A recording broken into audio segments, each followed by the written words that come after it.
decide to become a scientist. It more or less just happened at the end of my master's. It just opened up an entire new way to think about ideas and new perspectives. So in order to continue research, I wanted to become a scientist. I had this idea from television of people whose profession it is to discover the oceans, to dive and to discover unknown life forms and unknown underwater landscapes. It's a way to discover something that either nobody has thought about or nobody really knows how to answer. If you Google something and you can't find it, it immediately becomes so interesting to me that I want to find out what the answer is.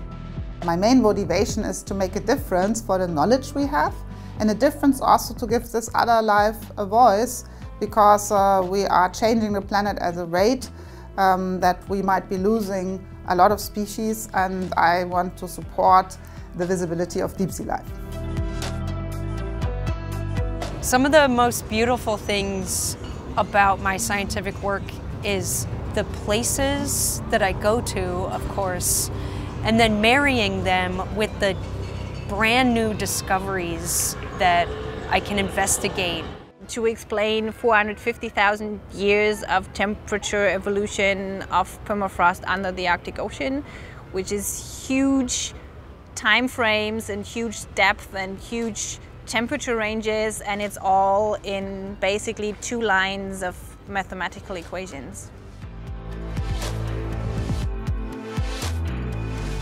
My scientific research is still to great parts discovery of the unknown, but it has become also to a really substantial part the voice for the life, for landscapes where few humans have access to, but that still change faster than we can actually archive them, describe them, and show how they work and how important they are for our lives. So to really write and talk about them, to make them visible, to let us not forget them, those landscapes that we change, that is to me absolutely important.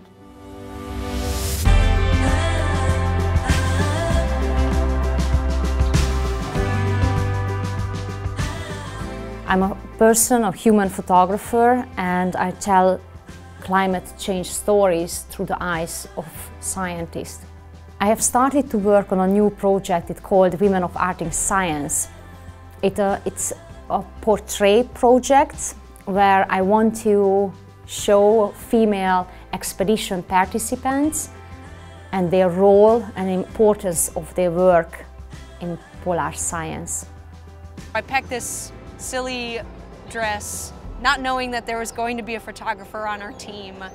And one day over coffee, I asked her if she was busy that evening and if we could just take some fun photos. And then that beautiful photo was created. To see my picture being in an exhibition, that's just wow. And also, I still can't believe that studying mathematics has brought me to all these places, that studying math has brought me to the Arctic, to see all these beautiful landscapes, meet all these super nice people, and yeah, meet Esther and have her take my photo, and now I'm in New York. It's awesome. We all know that Arctic Ocean melts. We all know that Arctic is the environment on the planet which changes the fastest.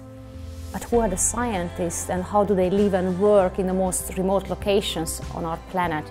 And this is what I want to tell with my photography.